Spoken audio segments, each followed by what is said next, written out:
Nah, sekarang dibuka dulu, di share dulu dan di apa namanya? Sharing dulu, Anda sharing dulu. Rombongan rombongan Yahir ya. Keempatnya bicara ya. Nah, dibagi. Ini bicara sampai sini, ini sampai sini, ini dan sebagainya. Oke. Silakan Isa Zahir.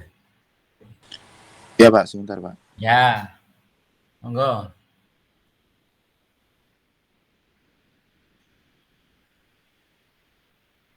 Ya, kamu dapat apa? Tunbeng Pak. Tunbeng. Ya. Mana? Perusahaan Tunbeng nggak ada ya? Oh nggak ada Pak, nanti di apa? Di deskripsi produknya baru. Ya, nanti dikasih di apa eh, share itu ditulis. Oh ya Pak, nanti Oh, enggak ditulis ditambahkan Pak. ditambahkan nanti sebelum dikumpul ditambahkan. Oh ya Pak. Sekarang dipresentasikan dulu. Oh ya. Mana nggak kelihatan nih? Hilang nih. Sebentar Pak, di Ya, share ulang. ya. Kelompok lain yang sudah lengkap nanti siap ya. Bisa langsung dimulai Pak. Bisa. Oh, ya. Ayo. Oke, assalamualaikum warahmatullahi wabarakatuh. Waalaikumsalam. Waalaikumsalam warahmatullahi wabarakatuh.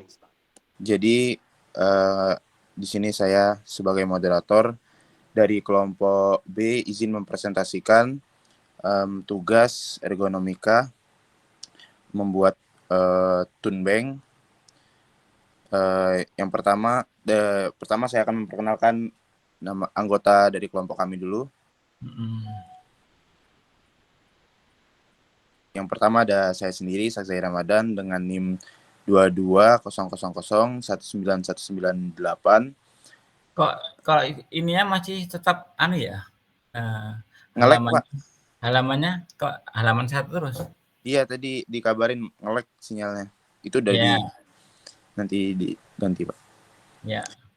Yang kedua ada Hilly Maghribi dengan NIM 19199. Yang ketiga ada Karenina Valentin dengan NIM 2200019200. Yang keempat ada Mutia Humaira dengan NIM 2200019201. Ya. Selanjutnya, di slide selanjutnya ada gambar produk yang sudah kami buat. Tunbeng. Selanjutnya dijelaskan itu tandakan dari mana. Kenapa Pak? Itu dijelaskan, itu dilihat dari mana. 3 itu Oh dilihat ya. dari mana. Itu dari 3 gambar produk itu. Yang pertama itu dari isometric view. Yang tengah dari isometric view, yang kanan itu dari front, dari depan. View-nya dari depan. Untuk slide selanjutnya itu ada deskripsi produk yang akan dibacakan oleh teman saya Karenina dan Mutia. Yang bersangkutan dipersilakan. Deskripsi produk tersebut yaitu dari kata outlet yang berarti tunbeng, yaitu meja panjang atau kedai seperti kasir, mengandung pengertian bahwa outlet bukanlah toko, tetapi meja atau kedai kecil tempat menjual barang-barang. Lalu fungsi akan dijelaskan oleh Mbak Karen. Baik, izin masuk. Selanjutnya ada fungsi tunbeng, yaitu adalah counter atau permukaan furnitur tempat barang dipajang dan transaksi berlangsung. Sehingga tunbeng merupakan tempat pelanggan dapat berinteraksi dengan tenaga penjual untuk membeli atau menanyakan tentang produk. Dari deskripsi tersebut didapati referensinya dari Kemendikbud.go.id dan UMAM dalam sistem pendukung keputusan pemilihan outlet terbaik pada studio Susi Indo Sukses Mandiri atau Susi T Medan menerapkan metode Quickboard. Selanjutnya untuk Hili dipersilakan.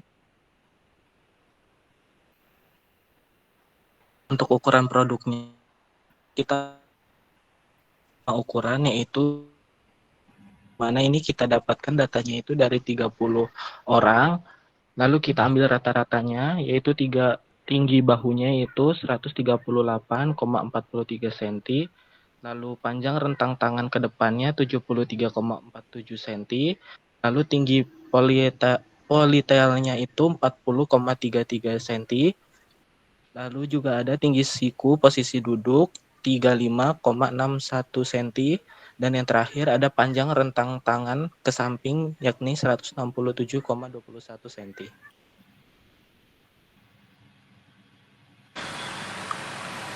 Baik, mungkin sekian presentasi dari kelompok kami dan penjelasan produk.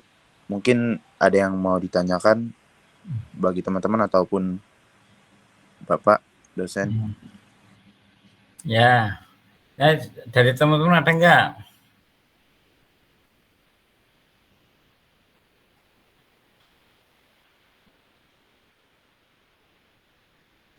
Tidak ada, Pak. Tidak ada. Ya. Nah, kalau dari saya itu tinggi bahu 138,43 ya. Itu diambil dari 30 data. Nah, 30 data itu Anda di dalam laporannya ada enggak? 30 data. Di dalam laporannya, Pak? Ada, Pak. Tinggi, Sudah iya. ada. Nah, itu nanti disertakan. Oh iya, Misalkan Pak. ya, tinggi 1, tinggi 2, disertakan tinggi ke 1, tinggi 2, tinggi 3 sampai 30. Terus di rata-rata itu kan hasil rata-rata toh. Iya, Pak, benar. Terus Anda menggunakan persentil berapa itu? Apa cuma rata-rata aja?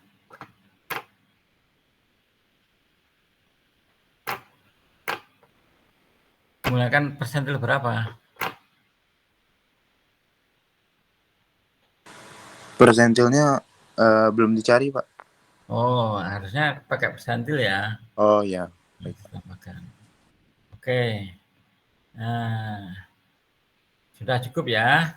Nah, yang lain yang sudah lengkap siapa? Kelompok siapa? Ayo.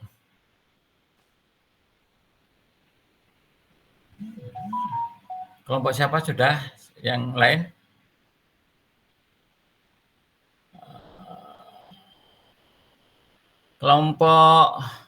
Kelompoknya Sandi gimana? 3 orang. Kalau 3 orang tidak lengkap 3 orang.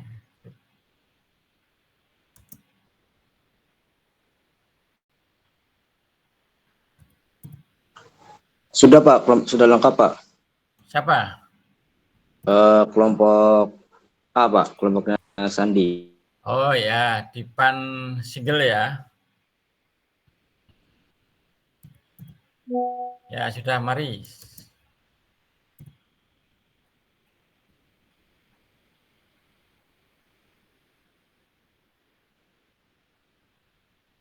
Yuk, kelompoknya Sandi, ayo.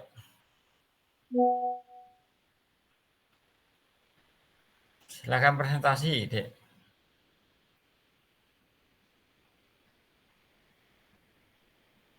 Mana kelompoknya Sandi? Ya, sebentar, Pak. Sedang ini. Ya, oke. Dulu.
Ayo kelompok Sandi ayo. Kok belum muncul? Sebentar Pak, soalnya masih nge-lag ini Pak.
Mas Andi, Mas Sandi, belum.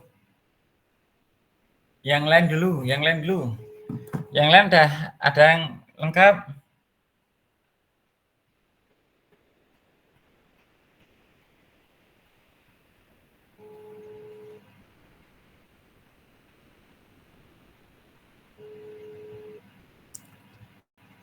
Yang meja rias sudah lengkap.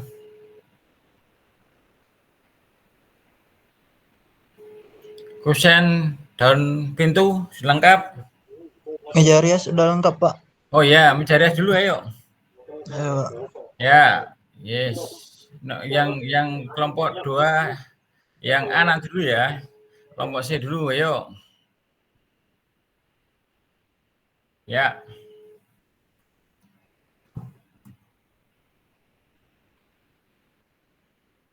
Ya.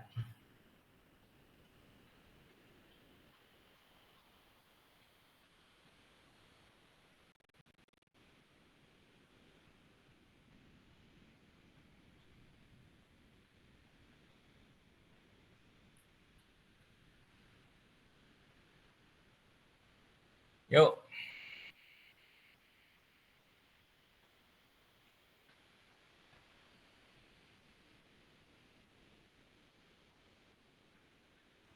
Assalamualaikum warahmatullahi wabarakatuh. Waalaikumsalam. Kami dari kelompok C yang membuat meja rias ingin mempresentasikan hasil kerja kelompok kami. Ya. Di sini kami beranggotakan yang pertama ada Prima Anugrah Saputra, dan yang kedua ada Siti Ariyanti Anwaro, dan yang ketiga ada Iva Rivi Andreno, dan yang keempat ada Kennedy Wijaya. Selanjutnya ada pengertian. Meja rias adalah unit furniture lengkap dengan cermin, meja, dan laci. Unit furniture ini banyak digunakan untuk menyimpan alat rias dan aksesoris lainnya. Pada umumnya, meja rias ditempatkan pada kamar tidur.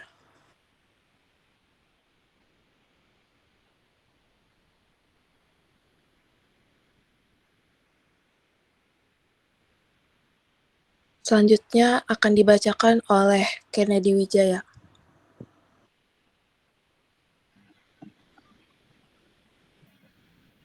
Baik, di sini ada ukuran produk. Tinggi total produk yaitu 170 cm. Ini enggak 170 cm, Prim. Berapa? 1,70 meter deh seharusnya, Pak. Tinggi produk dari atas sampai bawah 1 itu. meter 70. Iya. 1 meter ada 170 itu apa? Sama kan? Itu 170 cm sama. Oh iya. Oh iya ya. Oh Iya ya. sama-sama. 170 cm, lebar total produk 140 cm, lebar laci 42 cm, panjang laci 40 cm, tinggi laci 15 cm, lebar cermin 100 cm, panjang cermin 80 cm. Lanjut.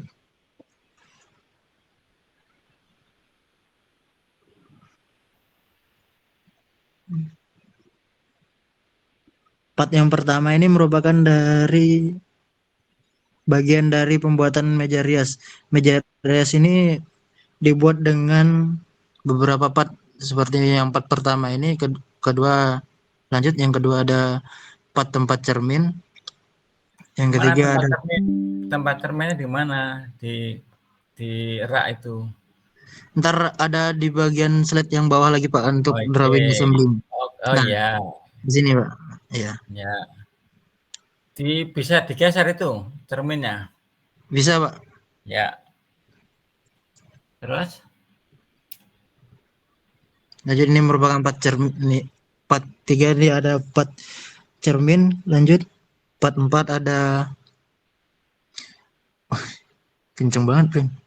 Iya, jangan kenceng-kenceng. Part 4 ada part laci. Yang kelima ada gagang laci.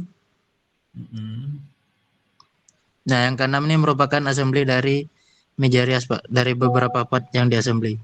Ya. Lanjut. Selanjutnya akan dibacakan oleh Prima. Ken, mungkin saya saja, Ken.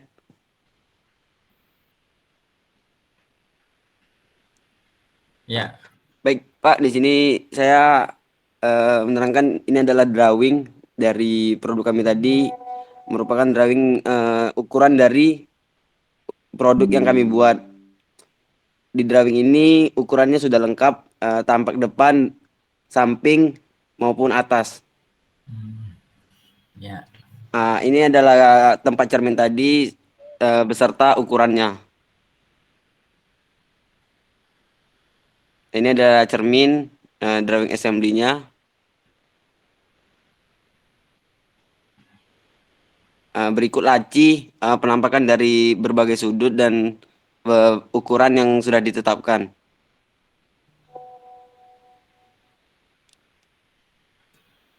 Ini gagang lacinya tadi, ukuran dan sisi yang harus ditampilkan.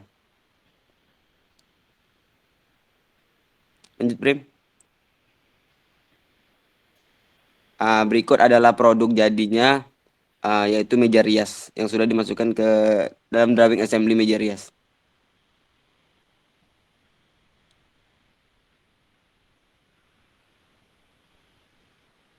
Sudah, Prim? Mungkin sudah selesai, Pak. Siti, kembali ke Siti. Baik, mungkin sekian dari presentasi kelompok kami. Mungkin dari Bapak atau teman-teman ada yang ingin ditanyakan? Ya. Jumlah sampelnya berapa, Dek? Untuk ukurannya itu. Nah, itu. Jumlah sampelnya berapa? 30 Pak, sesuai dengan pengambilan data yang pas praktikum modul pertama. Oh gitu. Jadi di laporan dituliskan ya? Baik Pak. Ya, oke. Baik, bagus. Terima kasih. Kelompok lain sudah siap? Kelompok lain? Ini tadi meja rias ya? Iya, Pak. Kelompok lain sudah? Izin Pak, kelompok G sudah siap. Ya, kelompok berapa? Kelompok G, Pak. Kelompok G, oh ya, silakan.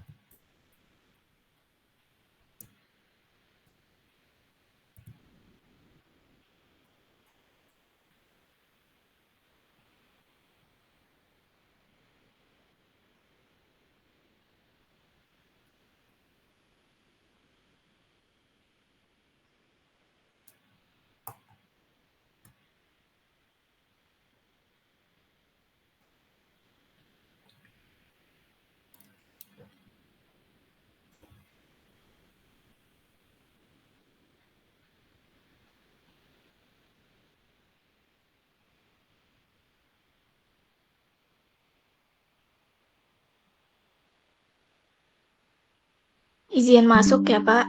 Ya. Assalamualaikum warahmatullahi wabarakatuh. Kami dari kelompok G ingin mempresentasikan hasil diskusi kami dalam membuat produk mimbar untuk khotib Jumat.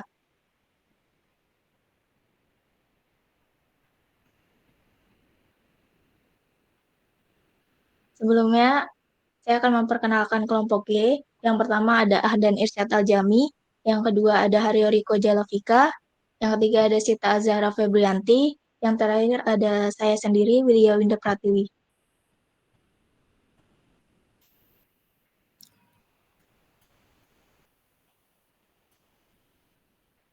Deskripsi. Mimbar adalah sebuah gundukan yang pertama digunakan sebagai tempat duduk Nabi Muhammad. Mimbar kemudian diikuti oleh para khalifah setelahnya, yang secara resmi menjadi pemimpin umat Islam. Namun, belakangan mimbar akhirnya menjadi standar untuk masjid dan digunakan oleh imam setempat, sehingga pada akhirnya makna mimbar diartikan sebagai simbol kewibawaan tetap dipertahankan. Selanjutnya akan dilanjutkan oleh Irsyad, dipersilahkan.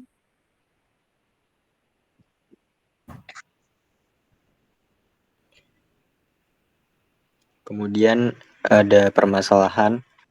Di sini kami mengambil 2 poin permasalahan. Yang pertama yaitu mimbar yang digunakan terlalu tinggi dapat menyebabkan pembicara merasa tidak nyaman. Dan mimbar yang terlalu tinggi juga dapat membuat pembicara tidak terlihat. Poin kedua yaitu banyak khotib yang sudah lanjut usia sehingga tidak bisa berdiri lama dan butuh waktu beberapa saat untuk duduk istirahat. Kemudian dimensi yang digunakan, kami menggunakan 5 dimensi, yaitu D1, tinggi tubuh, D4, dimensi tinggi siku, D15, tinggi lutut, kemudian D4, panjang rentang tangan ke depan, dan D33, panjang rentang siku.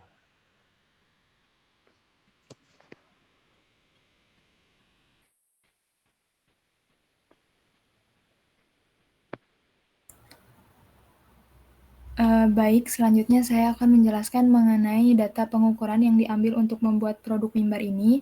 Jadi kami memasukkan 4 sampel sesuai dengan anggota kelompok kami, yaitu di sini ada Ahdan, Haryo Riko, Sita, Widya Winda dengan dimensi D1, D4, D15, D24, dan D33.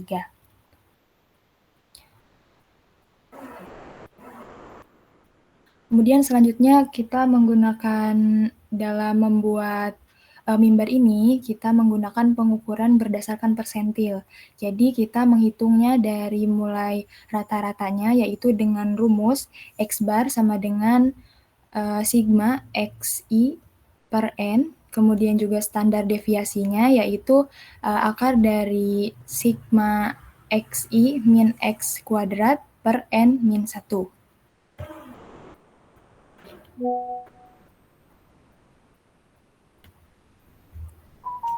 Oke, untuk selanjutnya ada perhitungan persentilnya. Di sini ada beberapa perhitungan persentil dari setiap dimensi. Untuk perhitungan persentil yang digunakan itu kita pakai persentil 5%. Lanjut.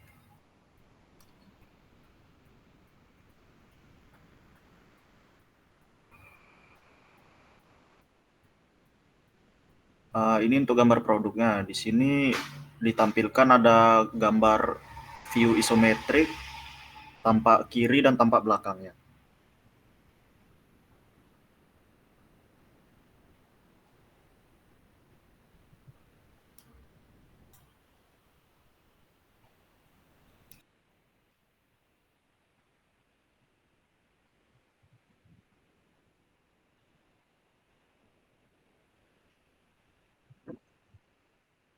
Mungkin sekian presentasi dari kelompok kami.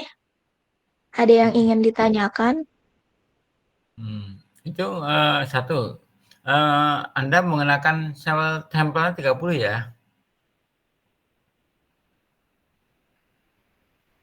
Sampel yang Anda gunakan berapa?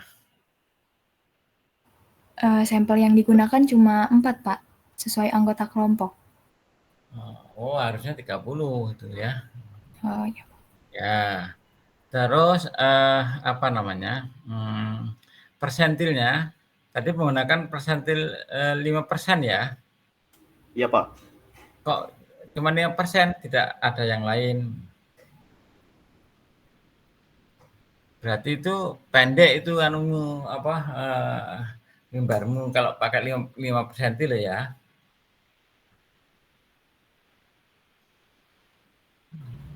Izin menjawab ya Pak. Ya, Tadi di permasalahannya itu dijelasin bahwa mimbarnya itu kadang kebanyakan tuh terlalu tinggi Pak. Gitu. Terus juga kadang pembicaraan jadi tidak terlihat. Nah mungkin dari itu kami membuat ukurannya itu berdasarkan persentil yang 5% Pak. Ya, itu terlalu pendek itu ya persentil. 5% itu kecil-kecil, semua jadi kecil ukurannya. Nah, itu lihat tuh. Nah. Berarti lebih baik yang 50 atau 95 ya Pak? Ya enggak, ya tergantung. Kalau misalkan tinggi ya, itu menggunakan 50 ya. Nah, kemudian kalau rentang tangan itu baiknya pakai 5%.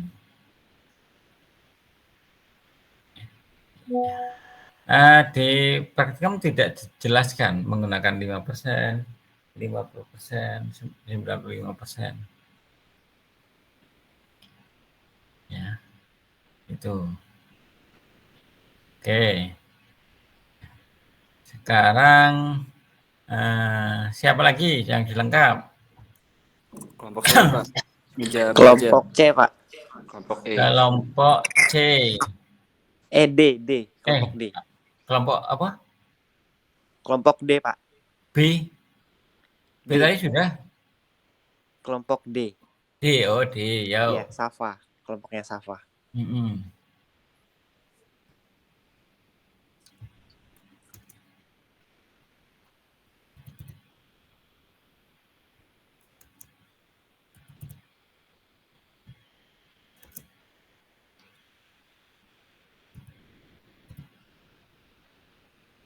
Dimulai aja ya, Pak? Dimulai aja. Ya baik, Assalamualaikum warahmatullahi wabarakatuh. Saya perwakilan dari kelompok D. Di sini pada kesempatan kali ini kami akan mempresentasikan dari tugas yang telah kami buat. Sebelum dimulai, izinkan saya untuk memperkenalkan anggota kelompok kami, yaitu ada Safa Bunaya Haryani dengan NIM 2200019209. Saya sendiri Muhammad Akmal Fariji dengan NIM 2200019210, Muna Zaki Azbit Sutarman 2200019211, dan Muhammad Nabil Eka dengan NIM 2200019212.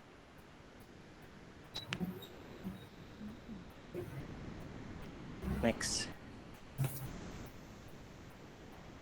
Untuk slide pertama itu akan dibacakan oleh Safa. Pada Safa dipersilahkan.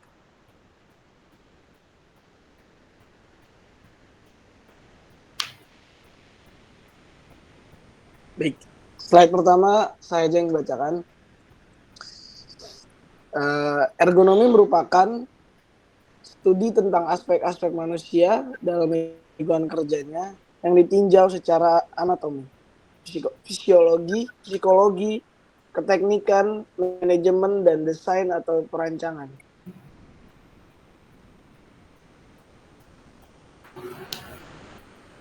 Kok nggak berubah ya, Dek, slide-nya? Nggak berubah kok, Pak? Aduh. Enggak. Udah di kegunaan produk ini. Ya, sekarang berubah. Oh, ya. Gini aja berarti.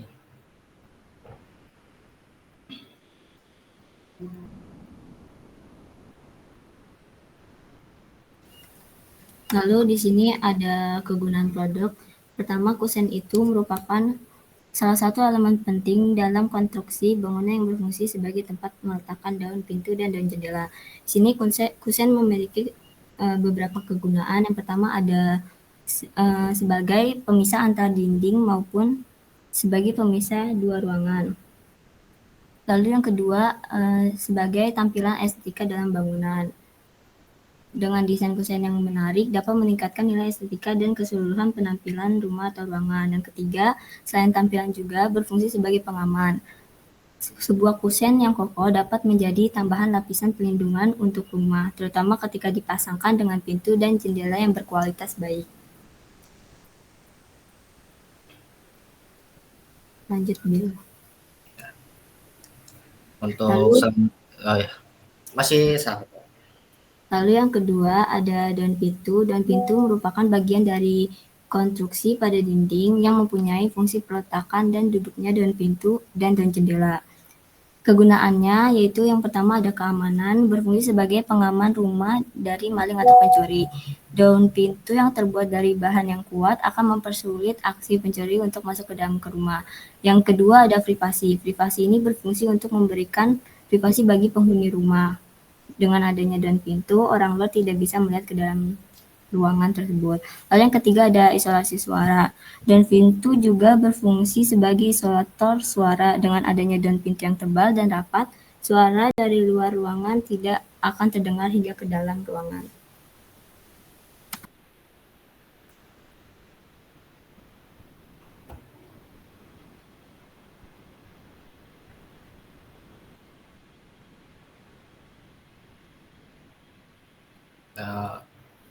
Untuk selanjutnya komponen partnya daun pintu, yaitu kegunaannya daun pintu merupakan bagian yang menempel pada kusen, berfungsi sebagai tempat keluar masuk orang yang bisa dibuka tutup. Selanjutnya kegunaan kusen, yaitu berfungsi sebagai tempat untuk penempatan pintu dan sebagai penyekat antara dinding dan pintu.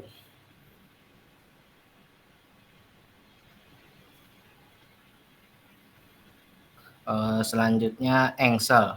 Engsel berfungsi sebagai penghubung antara kusen dan pintu. Dengan adanya engsel, maka pintu dapat berputar atau bergerak ketika dibuka. Yang ini juga sama, engsel terdiri dari salah satu bagian yang menempel pada kusen dan satu bagian lainnya menempel pada daun pintu. Bagian ini memiliki fungsi yang sama dengan engsel sebelumnya. Untuk selanjutnya ini pin ini. Pin ini terdiri dari satu bagian yang menempel pada kusen, lainnya menempel pada daun pintu. Bagian ini memiliki fungsi yang sama dengan engsel sebelumnya.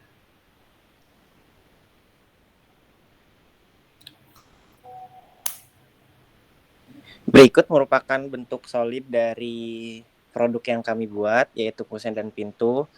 Untuk selanjutnya, ke bagian drawingnya. Untuk ukuran dari kusen dan pintu, kita menggunakan ukuran dengan tinggi 200 cm untuk ukuran pintunya, dan untuk ukuran kusen pada bagian pintunya itu berukuran 2060 cm dan dengan lebar 850 cm. Untuk lebar yang kita pakai sebesar 850 cm itu merupakan lebar yang bisa dimasukin oleh manusia.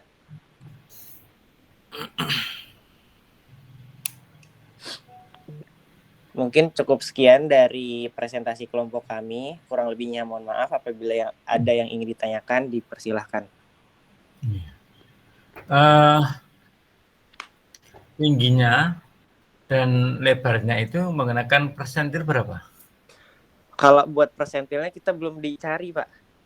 Oh, belum cari ya. Iya, tapi kalau sampelnya kita menggunakan. Nah, Anda menggunakan 200 cm itu tingginya ya. Iya. Nah, itu dasarnya apa? Ya, kita kemarin kan menggunakan yang dari sampel pas praktikum kemarin. Kita cuma menggunakan 30 doang. Ya, enggak, maksudnya 200 cm itu ukurannya berdasarkan apa? Dari rata-rata. Dari rata-rata orang yang kamu Iya. Apa ada orang tingginya 200 cm? Oh, maksudnya kalau buat ukuran yang 200 cm itu saya kemarin dikasih toleransi untuk rata-ratanya itu sekitar 180 cm. Nah, terus ditambah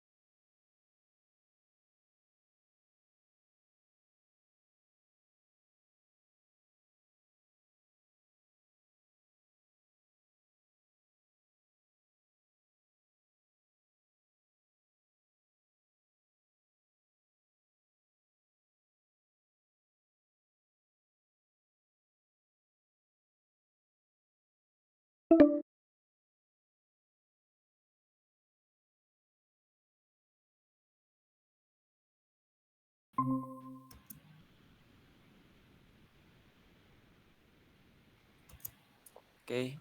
Assalamualaikum warahmatullahi wabarakatuh. Waalaikumsalam. Yang saya hormati Bapak dosen pengampu Pak Tri Budianto, mohon izin untuk mempresentasikan hasil diskusi kami tentang produk meja belajar. Perkenalkan, kami dari kelompok E yang beranggotakan saya sendiri Sabit Akdam Robbani, lalu ada Sri Amalia, lalu Irawan Setiadi, dan Danda Dewangga. Selanjutnya akan ke slide deskripsi produknya yang akan dibacakan oleh Irawan Setiadi.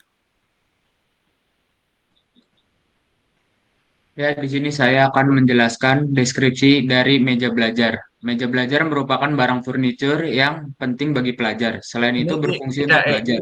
Ini tidak bergerak.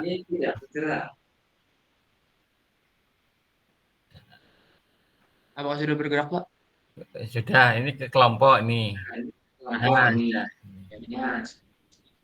Saya ulangi ya, deskripsi meja belajar. Meja belajar merupakan barang furnitur yang penting bagi pelajar. Selain berfungsi untuk belajar, meja belajar membantu kenyamanan dan mempermudah dalam aktivitas belajar. Meja belajar banyak digunakan dalam aktivitas kehidupan seseorang mahasiswa kos yang sering digunakan untuk meletakkan buku, alat tulis, komputer pribadi, tempat makan, dan lainnya. Meja belajar yang terbuat dari kayu ternilai lebih fleksibel dan ekonomis. Selain itu, warna dari kayu sendiri dapat memberikan kehangatan, kenyamanan, dan ketenangan pikiran, serta menambah nilai estetik pada ruangan. Selanjutnya akan dibacakan oleh Sri Amalia. Ini selanjutnya, ini produk yang sudah kami buat. Ini tampilan isometric view, front view, right view, dan top view. Selanjutnya akan dibacakan oleh Danda Dewangga.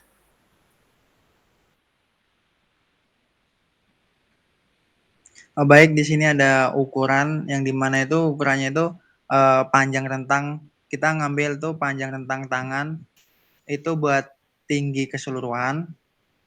Terus ada panjang lebar meja itu ada 40 cm dan panjang meja ada 60 cm.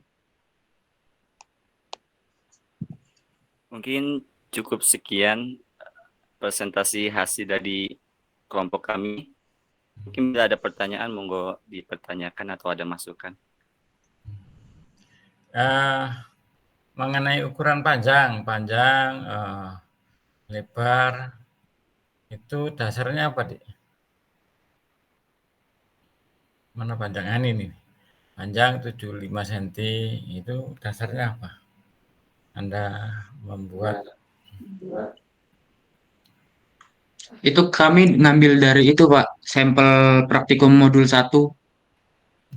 Praktikum. Ya, jumlahnya berapa? Jumlah sampel yang kita ambil 30. 30. Nah, ini 75 ini rata-ratanya atau apa? Kita pakai presentil, Pak. Presentil 50%. Oh, ini pakai presentil 50% ya? Iya. Yang panjang poplitel? Panjang polipetal 50 Sama. juga, Pak. Kita rata 50. 50 semua rata-rata. Iya. Tapi sebenarnya yang panjang tangan kan harusnya 74, sekian, Pak, tapi kami bulatkan jadi 75. Oh, tidak boleh dibulatkan itu.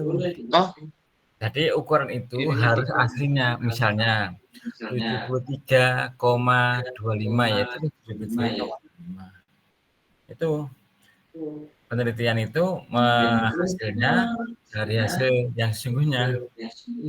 Tidak boleh oh iya ya. 40, 60. Maka tadi saya tanyakan. Ya, oke. Selanjutnya siapa lagi? Kelompok I, Pak. Yo, sudah lengkap? Sudah, Pak. Ya.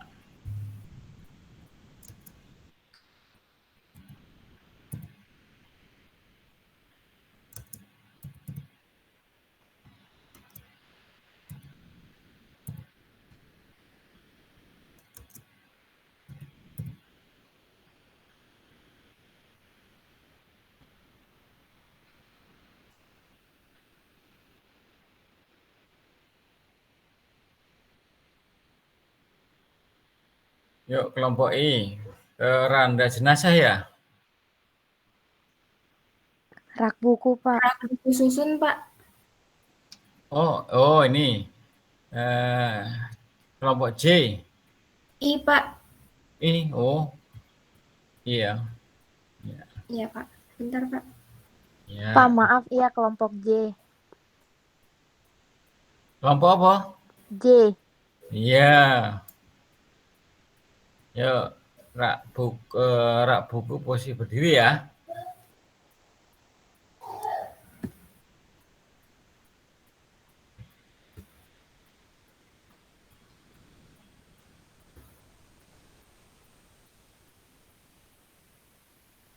Ya, langsung saja. Assalamualaikum warahmatullahi wabarakatuh.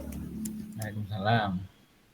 Kami dari kelompok D ingin mempresentasikan produk yang kami buat, yaitu rak buku berdiri. Anggota kelompok kami itu ada Anggita Ratipurni Tias, Dita Puspitasari, Rokiati Suhaeba, Giana Uhmadoni, dan Mahdiani Adinda Putri. Langsung saja ke gambar produk yang kami buat. Ini kami buat di aplikasi SolidWorks, yaitu rak buku berdiri dengan menambahkan kesan estetik di dalamnya dengan materialnya menggunakan kayu.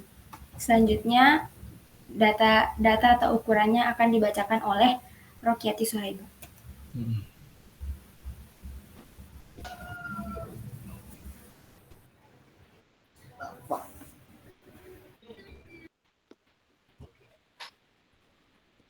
Maaf, bisa ke slide sebelumnya.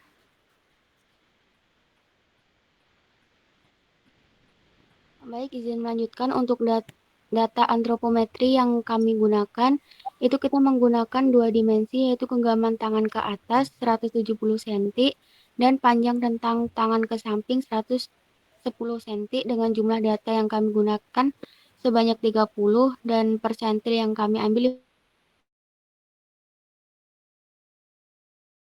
50%.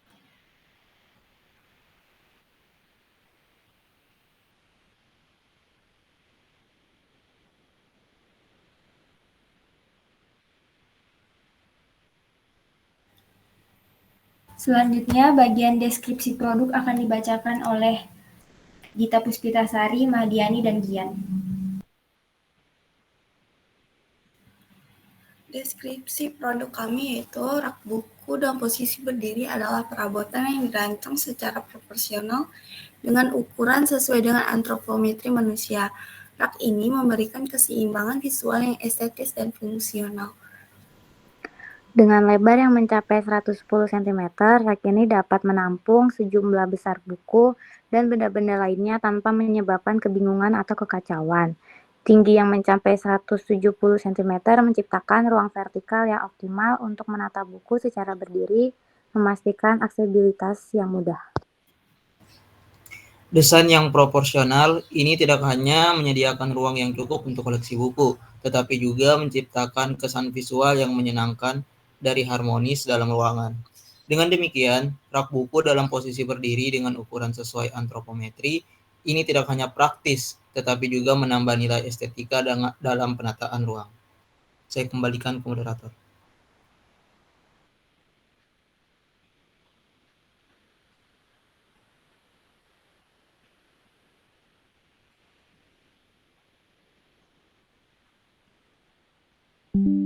Cukup sekian presentasi dari kami. Mungkin ada yang ingin ditanyakan, disilahkan. Ya. Ya.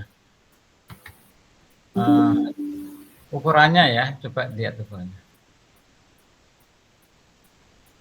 Ini Pak. Ukurannya. Ya itu cukup. Panjang tangan ke samping ya. Nah, rentang panjang tangan ke samping itu cuma diambil dari samping toh. Iya, dari samping aja Pak, soalnya di atas sudah kita masukin genggaman tangan ke atas saat memasukkan bukunya ke dalam raknya. Nah, rak buku itu seharusnya kalau mau luas ya. Nah, rentang tangan itu, kedua rentang tangan itu diambil semua. Rentang tangan kiri maupun rentang tangan kanan. Itu berapa? Jadi bisa lebar ya. Bisa lebarnya itu bisa lebih ya. Tolong diperhatikan. Baik, Pak. Ya. Kemudian ada lagi yang sudah lengkap? Kelompok F, Pak. Ya. Cukup sekian dari kelompok kami. Assalamualaikum warahmatullahi wabarakatuh. Waalaikumsalam.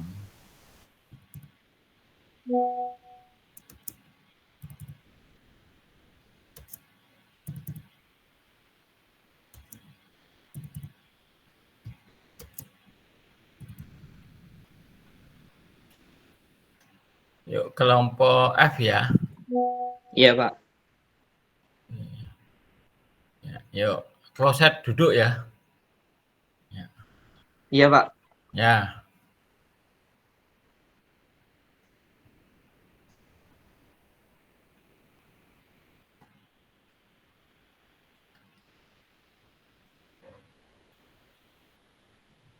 Apakah sudah terlihat Pak slide-nya? Sudah. Ya, sebelumnya Assalamualaikum warahmatullahi wabarakatuh. Kami dari kelompok F yang beranggotakan ada 4 orang, yaitu ada saya sendiri, Dina Akrimna, ada Sandy Anargia Putra Pratama, ada Bangkit Ardianya, dan ada Paira Zamra Apriloka.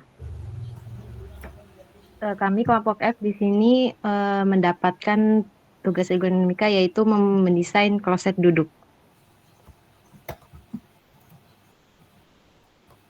Di slide selanjutnya nanti akan ada deskripsi produk yang akan dijelaskan oleh Paira Zamra Apriloka.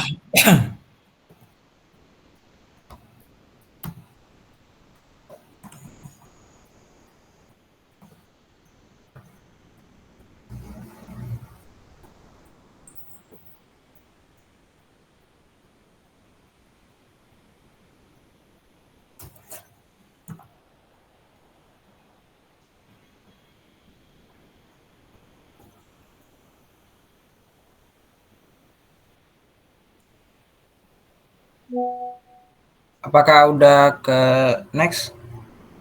Sudah. Baik, saya akan menjelaskan deskripsi produk kloset duduk. Kloset duduk adalah alat sanitasi yang umumnya digunakan dalam kamar mandi. Berbeda dengan toilet jongkok, jenis toilet ini dirancang dengan bentuk kursi dan penutup sehingga pengguna dapat menggunakan dengan posisi duduk. Dirancang untuk memberikan kenyamanan maksimal kepada pengguna dibandingkan dengan toilet jongkok. Kloset duduk mengurangi kebutuhan untuk bungkuk dan mempertahankan posisi postur tubuh yang lebih nyaman.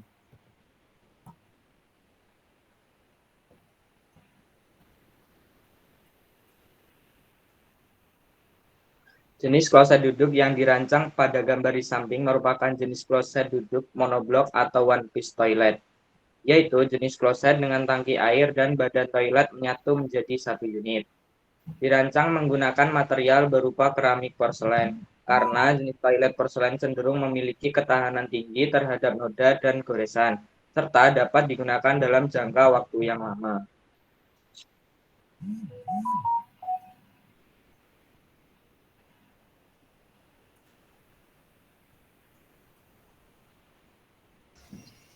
Dalam merancang kloset duduk sendiri, beberapa pengukuran antropometri yang dipertimbangkan yakni tinggi lutut, panjang lutut, dan tinggi bahu dalam posisi duduk.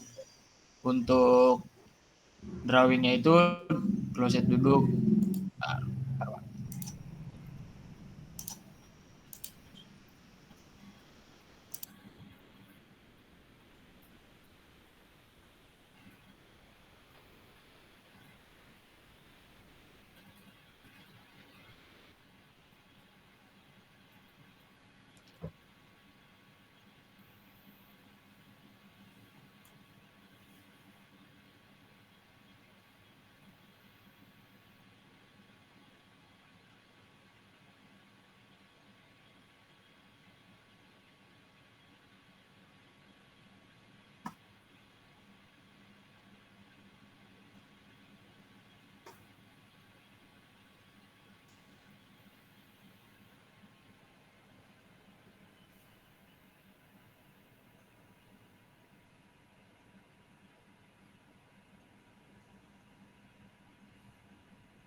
Mungkin dari kelompok F segitu saja, Pak.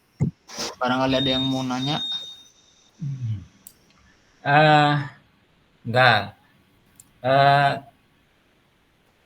Tinggi lutut itu menggunakan persentil berapa?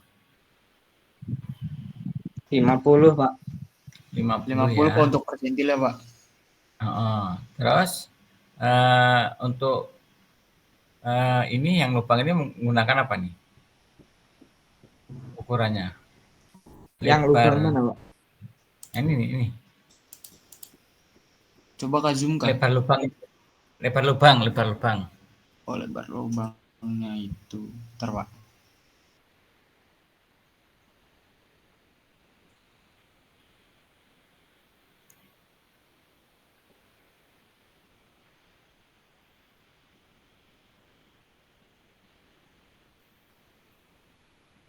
Nah, yang Anda gambar itu kan lebar semuanya itu. Apa? Iya, Pak. Nah, bagian lubang belum. Kalau persentil bagian lubang itu kita menggunakan Ukuran. 5, Pak. Bukan persentil, ukurannya menggunakan ukuran apa? Ukurannya. Kalau ukurannya, bentar, Pak.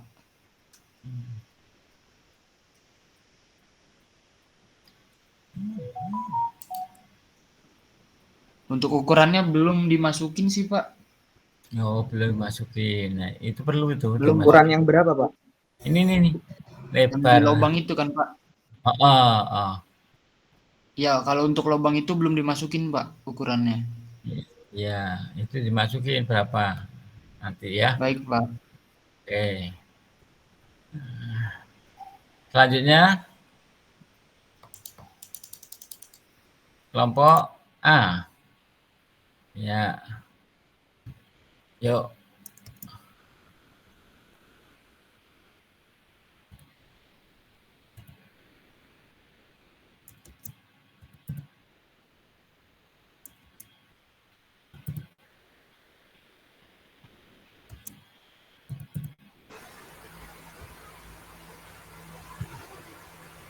Kursi kuliah ya? Iya Pak, dari kelompok H atau kelompok 8.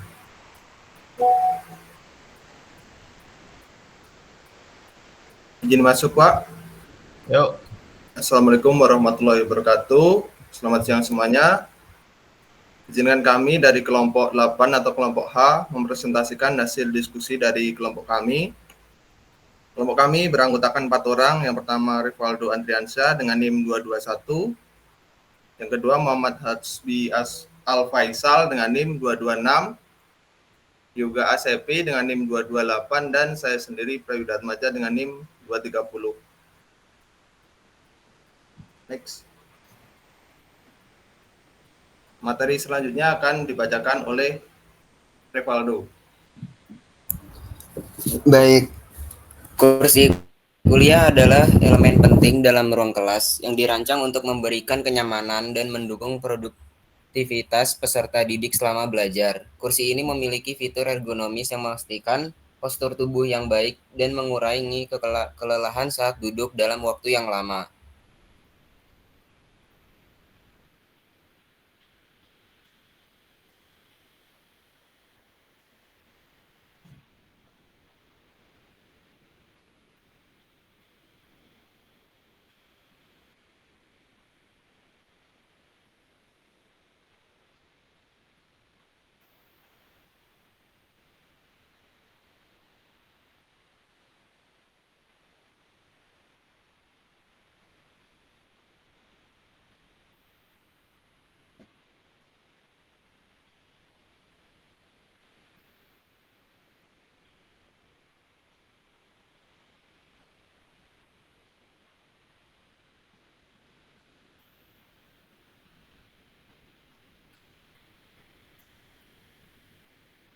Kemudian manfaat kursi bagi produktivitas.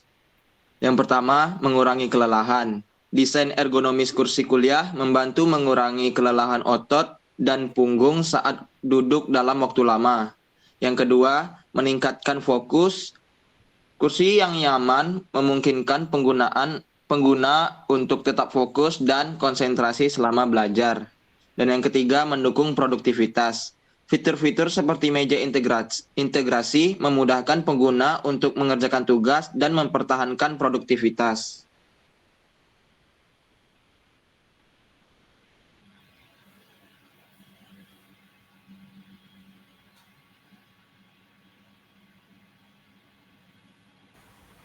Berikut adalah gambar produk dan gambar ukuran produk dari produk kami, yaitu kursi kuliah. Next.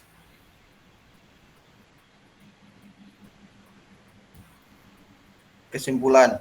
Nah, kursi kuliah. Ukuran kursi kuliah mana? Ukurannya, ya ukurannya ya disebutkan.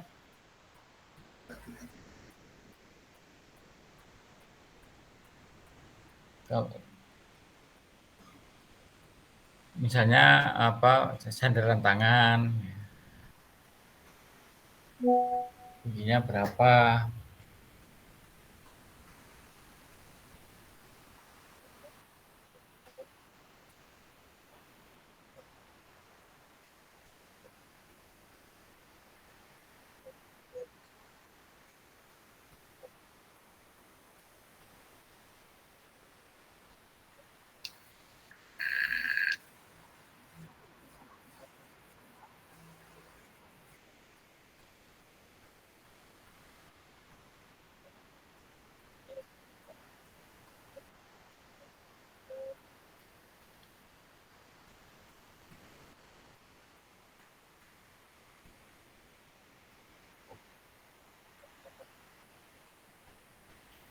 Terus persentilnya gimana? Anda menggunakan persentil berapa?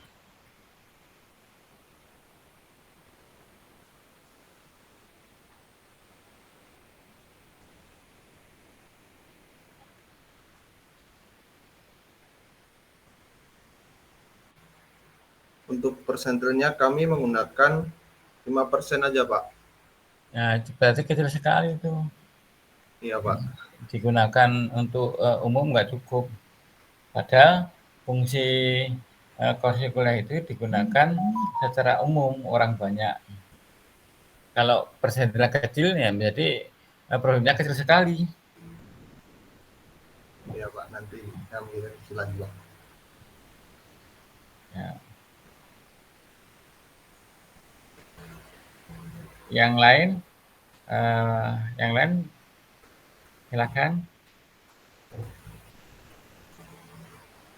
Nah, untuk kesimpulan, kursi kuliah adalah elemen penting dalam ruang kelas yang dirancang untuk memberikan kenyamanan dan mendukung produktivitas peserta didik selama belajar. Desain ergonomis kursi kuliah memastikan postur tubuh yang baik, mengurangi kelelahan saat duduk dalam waktu lama, dan fitur-fitur seperti meja integrasi memudahkan pengguna untuk mengerjakan tugas dalam mempertahankan produktivitasnya. Mungkin cukup sekian saja dari kelompok 8 atau kelompok H. Ada salah kurangnya mohon maaf. Wassalamualaikum warahmatullahi wabarakatuh. Kelompok lain yang belum?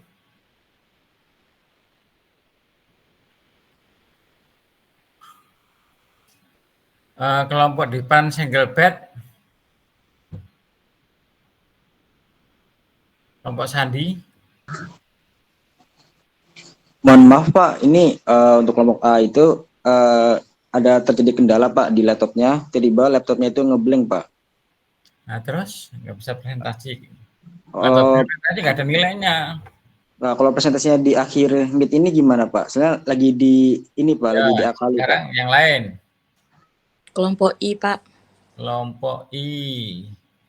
GHI. Oh, keranda jenazah ya? Iya Pak. Ya.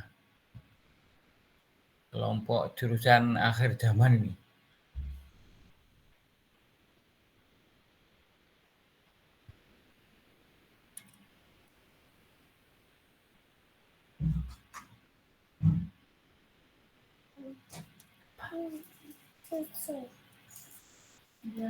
Aku.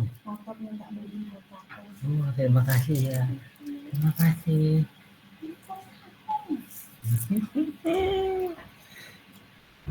No.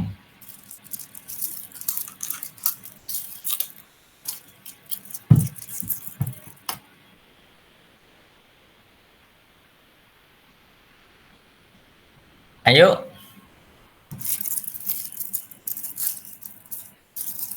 Keranda.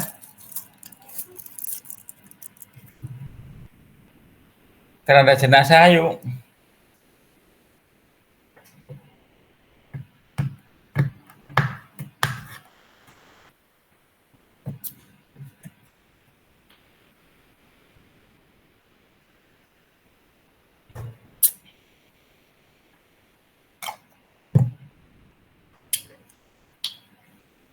Udah siap belum?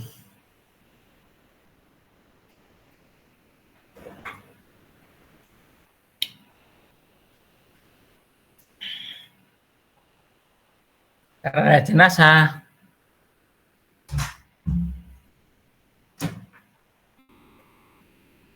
Yan.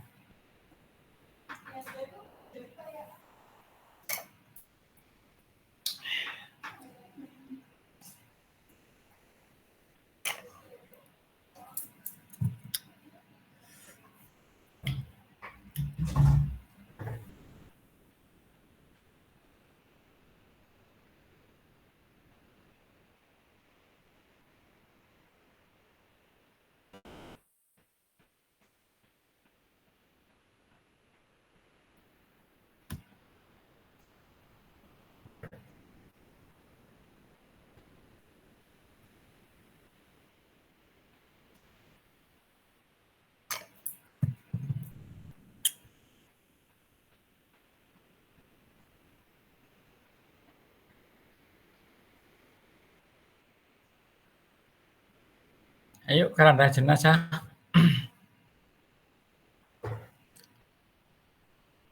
Kelompok I. Sudah siap belum?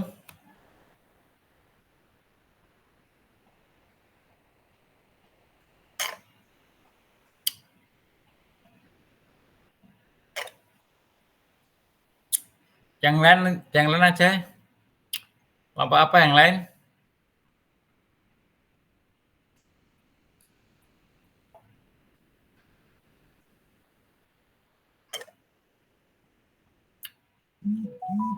Sebentar Pak, lagi wifi-nya lagi nge-lag sebentar.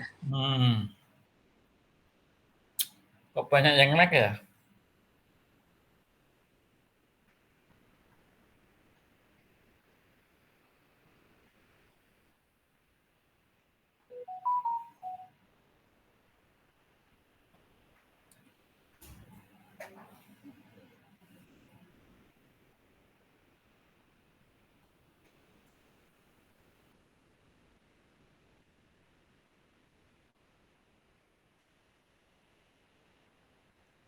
Baiklah, izin masuk ya Pak.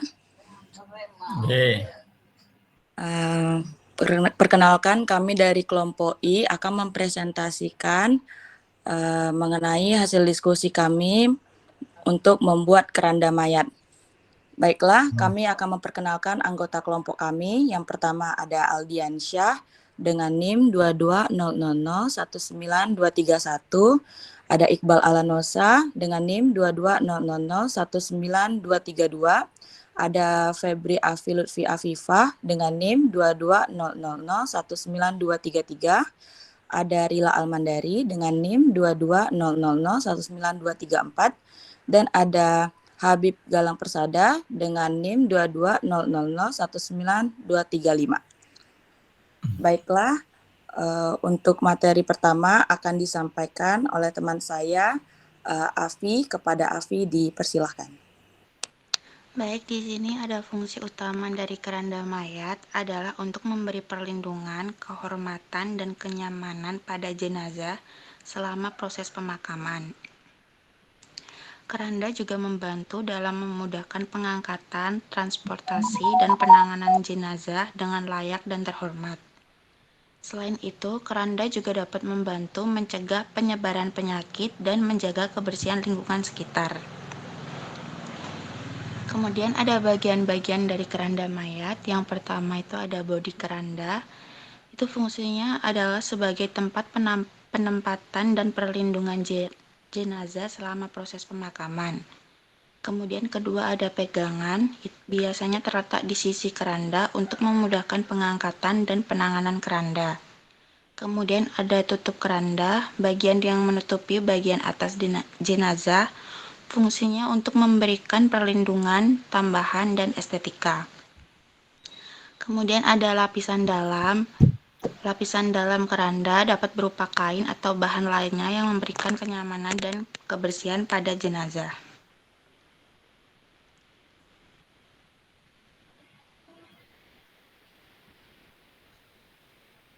Saya kembalikan kepada moderator.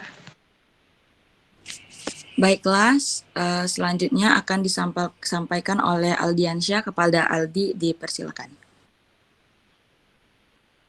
Baik, izin masuk. Untuk ukurannya sendiri itu panjang keseluruhannya itu ada 220. Untuk bagian dalamnya itu yang bagian badan itu ada 198. 197. Terus ada panjang pegangannya itu 70 cm. Nah, untuk panjang pegangannya itu sendiri bisa ditarik ataupun dikecilkan. Untuk lebarnya itu ada 70 cm dan tingginya itu sendiri ada 90 cm.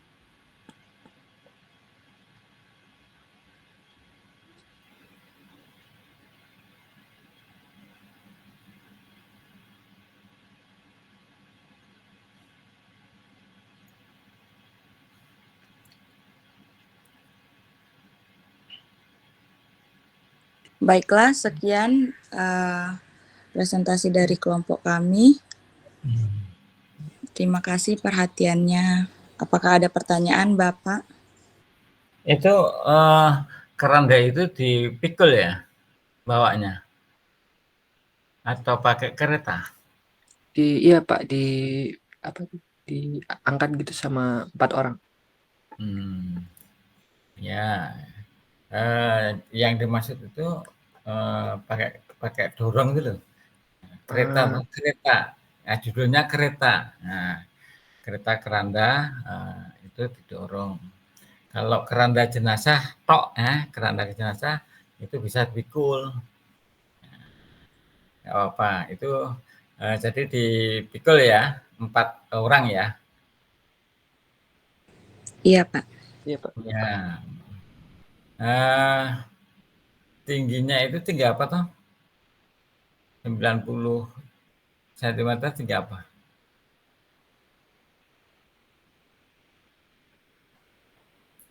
Gimana Pak?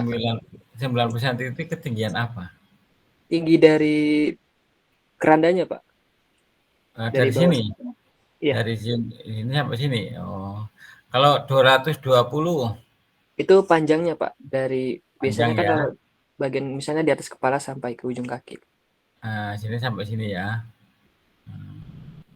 Panjang penumpang badan.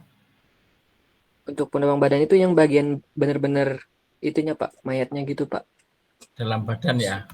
Mm-mm. Lebarnya berapa lebarnya? Lebar yang penumpang badan tuh. Itu kalau untuk badannya itu 60 Pak. Penumpang 60. badan. Mm-mm. Ada ya ini. Ya. Ditambah ini. Nggak ada. Lebar ini loh, lebar tempat jenazah itu loh. Ya, ya Pak. Itu nggak ada. Oke, terima kasih. Yang lain?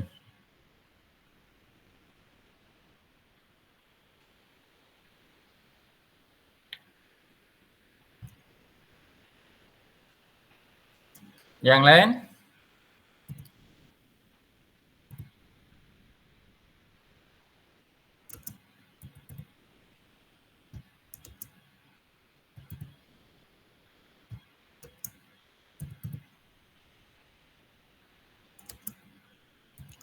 Yang belum itu,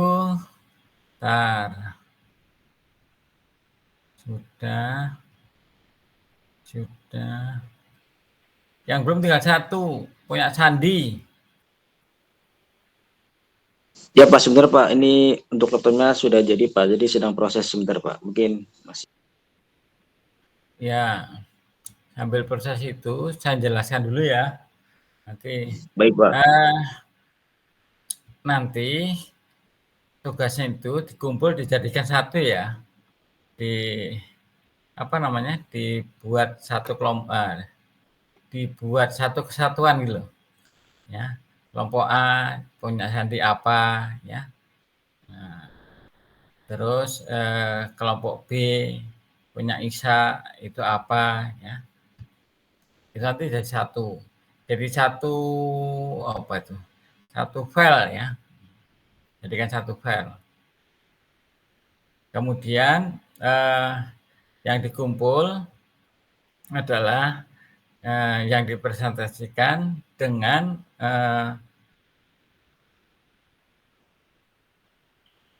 Anda membuat sendiri dengan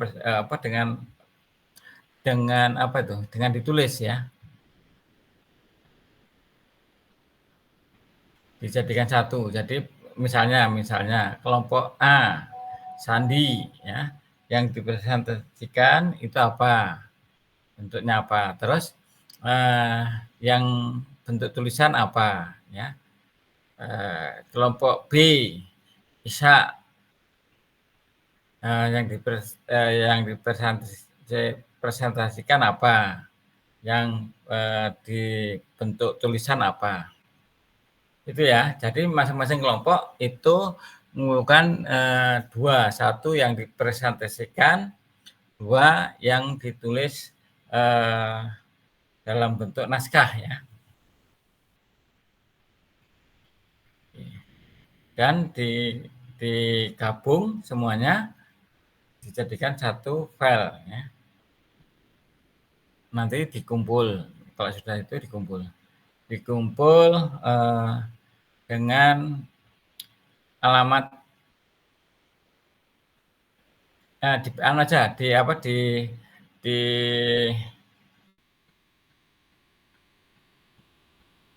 dikirim aja lewat bukan lewat WA, lewat internet ya, lewat file. Alamat saya tahu toh?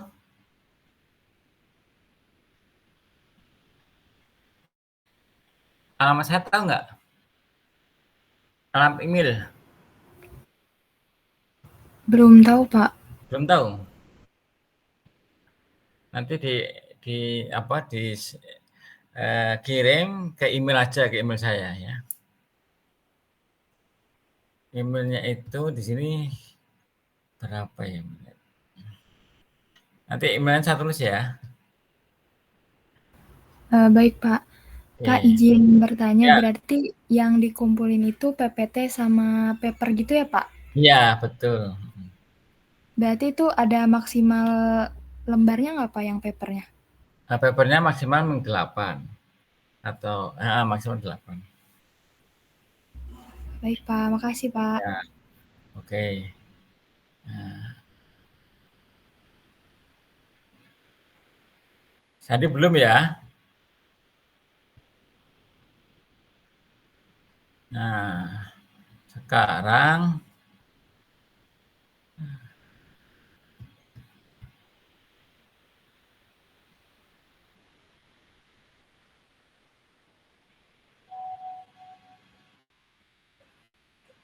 ya, nanti sore nanti tak kasih jamnya. Ya, nanti ngumpulin jadi satu ya. Jadi satu ke email saya data belum? Belum ya? Oke.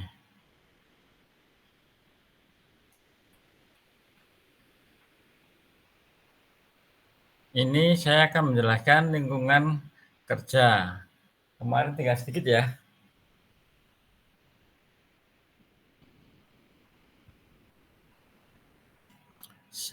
Sandi kalau sudah siap beritahu loh ya. Iya, Pak.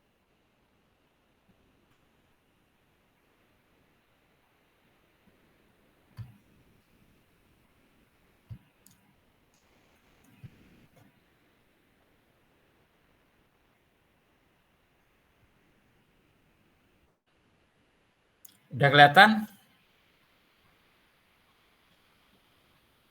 Udah ya. Oke.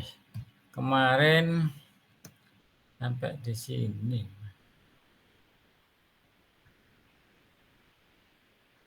Ya.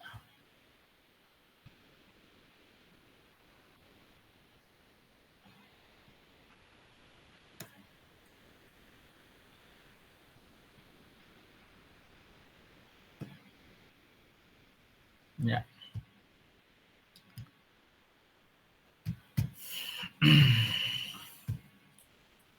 Nah, ini beberapa intensitas saya yang diizinkan di dalam ruang kerja ya.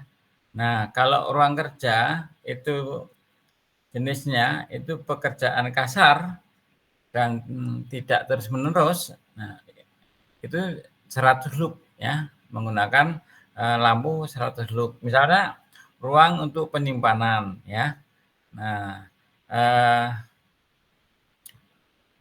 peralatan ruang instalasi yang memerlukan pekerjaan yang kontinu ya.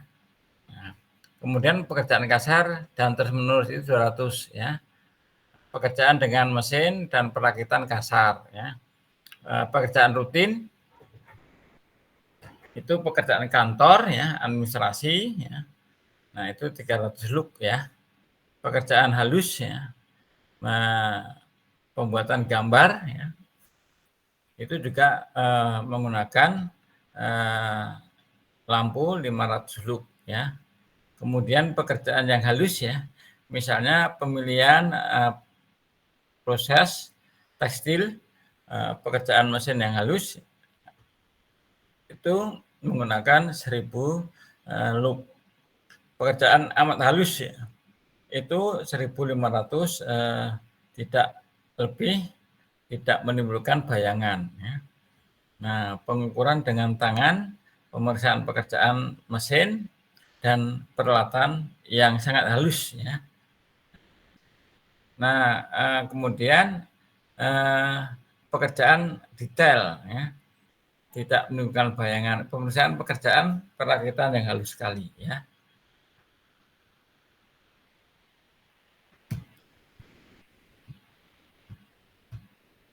Nah, kebisingan.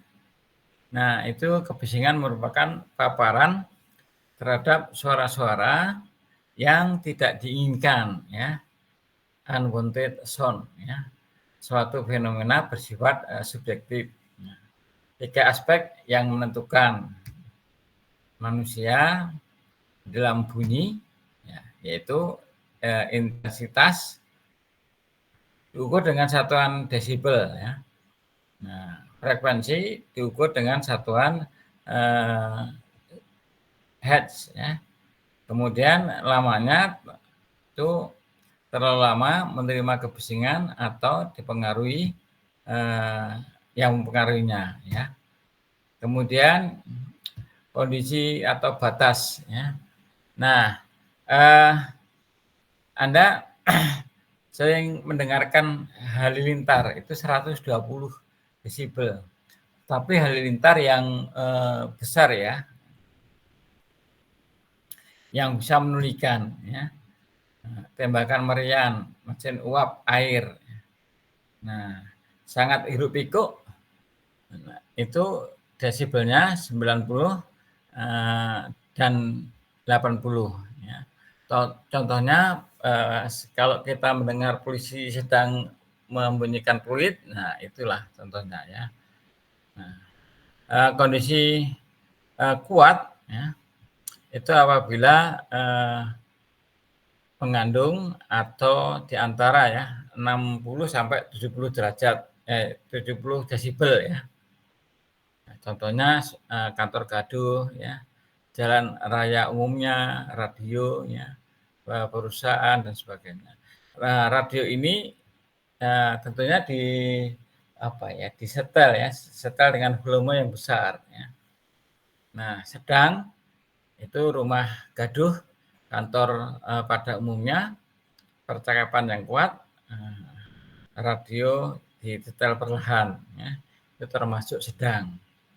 Nah, tenang, nah, itu apabila kita melihat rumah yang tenang, kantor pribadi, auditorium, percakapan yang lirih, ya. Kemudian sangat tenang. Nah, kalau kita mendengar suara daun-daun berbisik-bisik, Anda berbisik-bisik dengan temannya, nah itu sangat tenang, ya. Ya.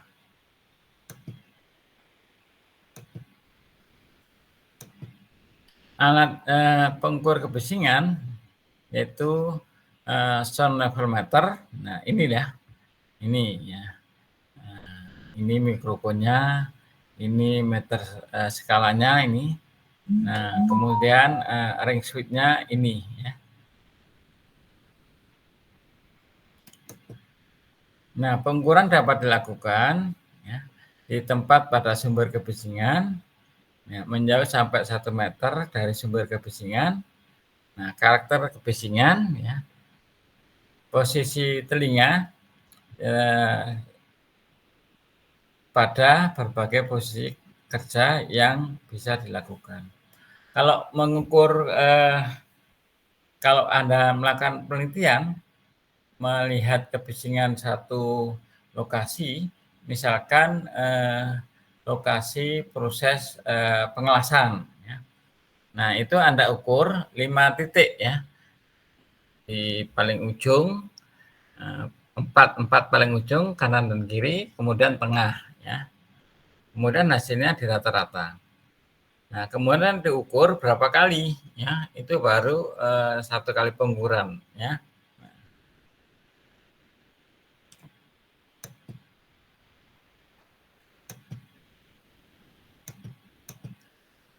Nah, peran kebisingan yang diizinkan.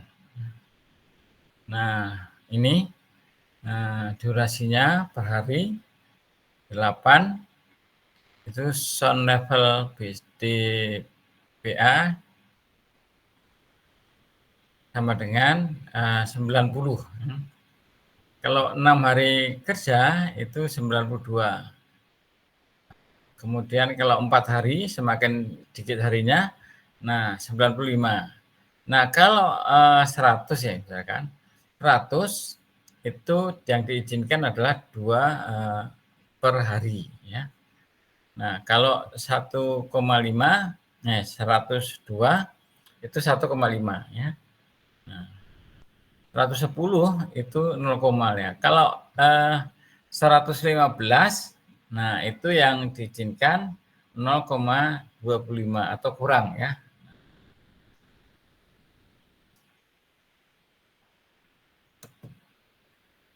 Ya.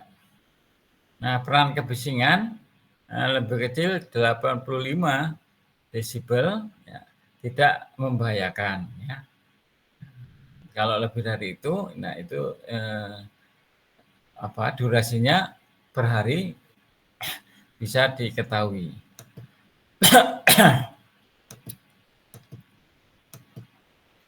Pendekatan untuk mengurangi kebisingan ya. Upaya perbaikan lebih diarahkan pada level-level atau aspek-aspek teknik yang terkait erat dengan proses kerja. Contohnya pemasangan peredam suara dan mesin, pemilihan mata pahat dan material dan sebagainya ini ya. Nah, administratif kontrol. Daerah yang perlu dikontrol, rotasi pegawai, pemberian tanda bahaya, prosedur dan aturan yang terkait. Penggunaan alat pelindung diri, ya. Contohnya airbag atau airmove. Ya.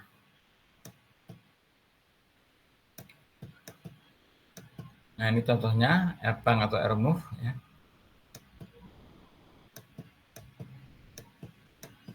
Nah getaran. Ya.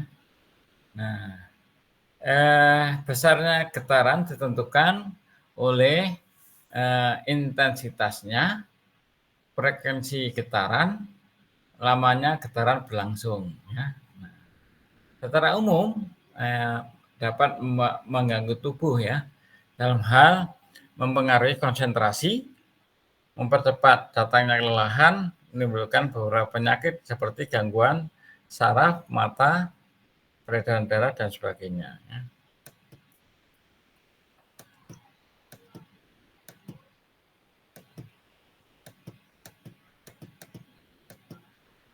Nah, ini cara penggunaannya. Ya. Dapat didekatkan pada alat. Nah, kalau getarannya menyangkut meja, bisa diletakkan di meja. Ya. Nah, itu kalau seperti blower, itu didekatkan dengan alat dipasang ya pada yang bergetar. Ya. Nah, warna itu apabila merah bersifat merangsang ya, seperti ini. Nah, kemudian kalau putih memberi kesan lega ya. Nah, ini memberikan kesan lega atau lebih luas ya. Nah, kalau biru atau hijau itu memberi kesan sejuk ya. Kalau warna yang terang memberi kesan leluasa. Nah, ini ya. Kemudian warna gelap memberi kesan yang sempit. Nah, ini kesannya sangat sempit ya.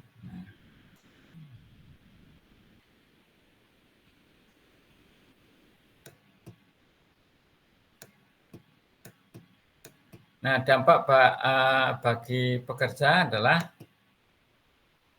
satu, psikologi ya. Nah, produktivitas kerja, kemudian kenyamanan ya, dan kelelahan. Nah, ini warna-warna ini ada itu memberi kesan ini ya, secara psikologis ya, orangnya bagaimana. Nah, produktivitas kerja itu diukur ya, diukur per hari atau per waktu tertentu ya.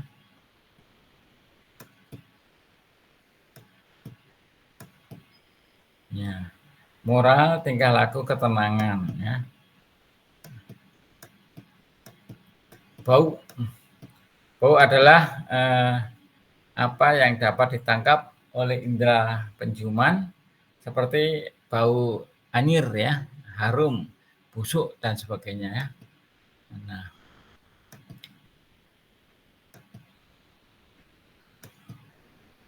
ya. Nah, untuk mengatasi digunakan air conditioning ya. yang tepat. Nah, ini bau.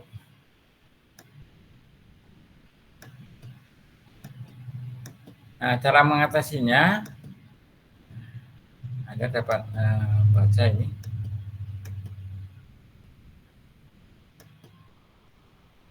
Dengan penyerapan menggunakan air dapat menyerap bau-bauan yang tidak enak, ya.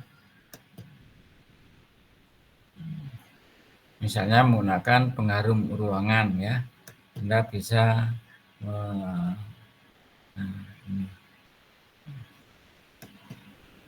ya, sudah. Permisi Pak, dari kelompok A udah siap. Oh ya, yuk saya kelompok A sudah siap.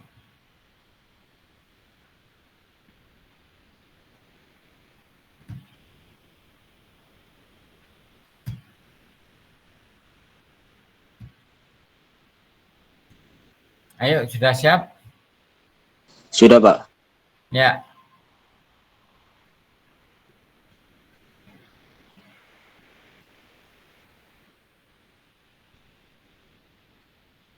Ya, sekarang mulai.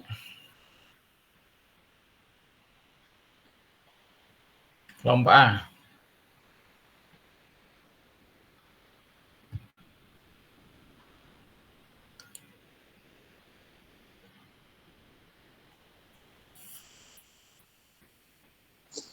Ya, sebelumnya perkenalan, saya Muhammad Andrew Prasaputra.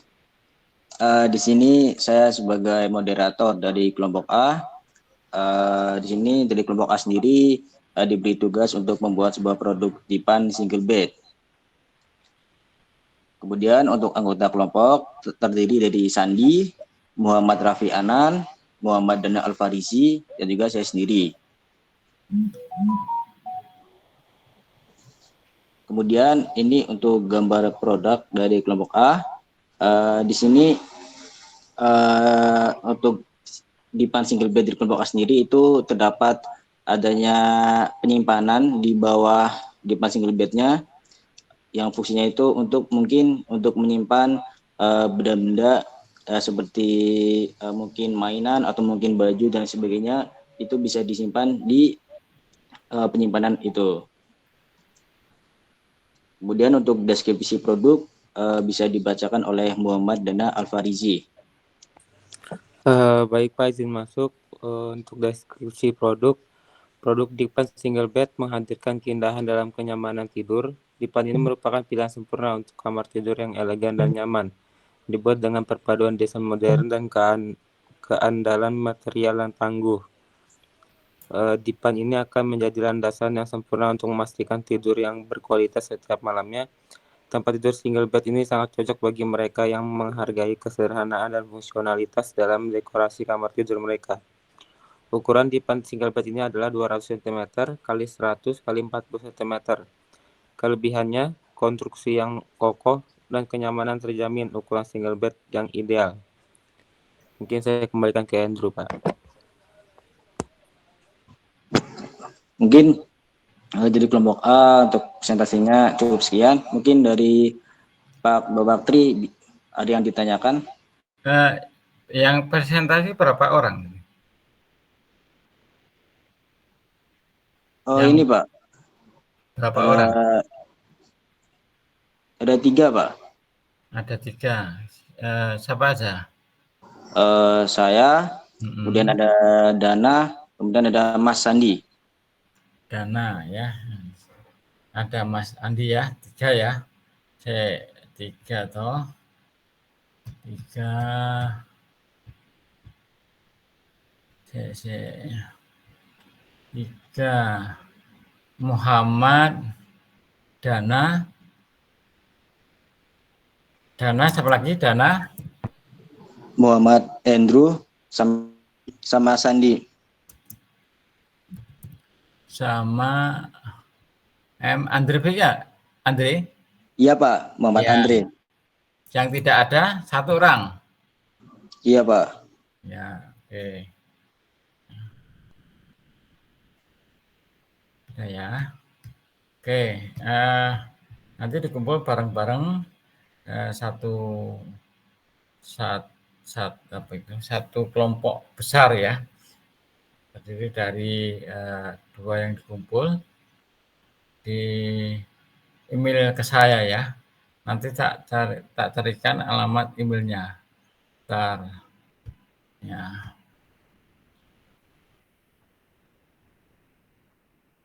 Ya, ini sudah keluar dari Baik, Pak. ya. Mungkin cukup sekian presentasi dari kelompok A. Mohon maaf atas kendala dari kelompok kami. Wassalamualaikum warahmatullahi wabarakatuh. Waalaikumsalam warahmatullahi wabarakatuh.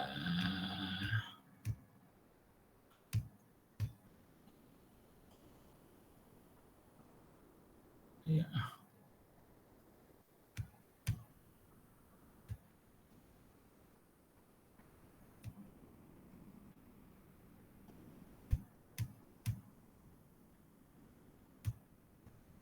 Ini ya, dicatat ya, alamat emailnya ya, saya tak ketikkan di ini aja.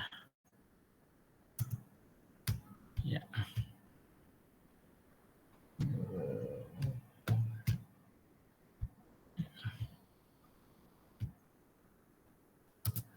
Ini Tri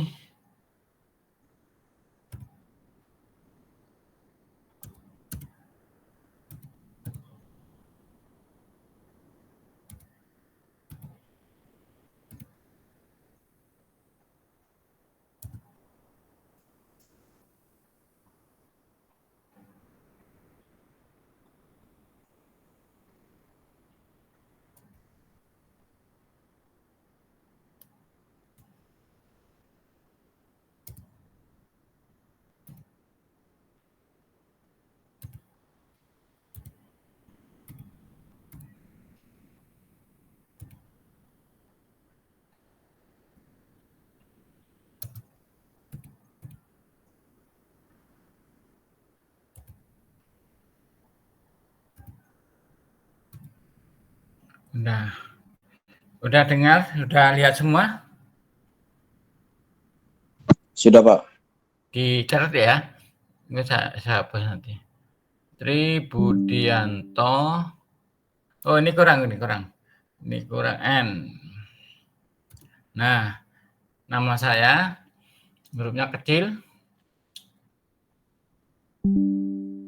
UAD IE UAD ACID. Sudah ya? Sudah, Pak. Ya, nanti pakai nama siapa yang mewakili satu orang, kemudian semua diblok. Dikumpul paling lama jam 5 sore.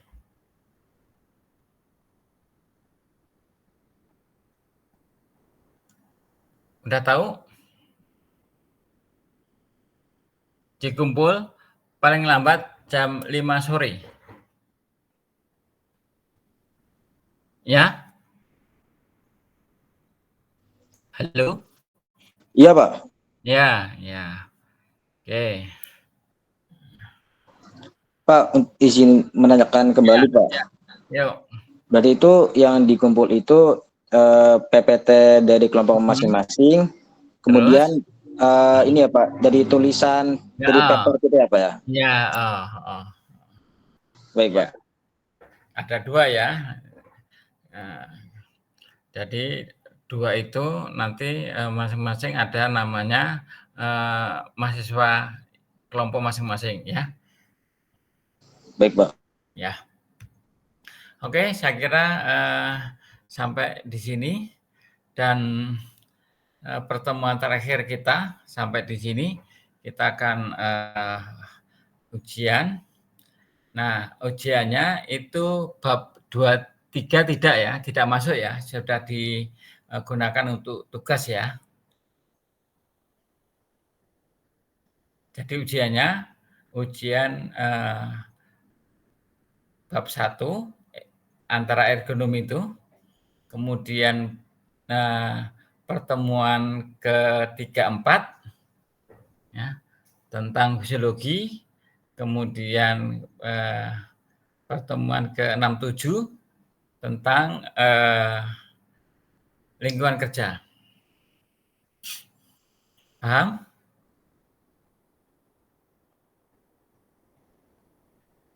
Paham tidak? Iya, Pak. Ya, antropometri tidak keluar ya. Antropometri sudah untuk tugas ini ya. Ya. Oke. Sudah absen semua? Sudah, Pak. Sudah, ya. Oke. Pak, izin bertanya, Pak. Ya, ya. Untuk ujian UTS-nya besok tuh itu close paper apa open paper, Pak? Close. Ya. Baik, Pak. Ya, oke. Assalamualaikum warahmatullahi wabarakatuh. Waalaikumsalam. Waalaikumsalam warahmatullahi wabarakatuh.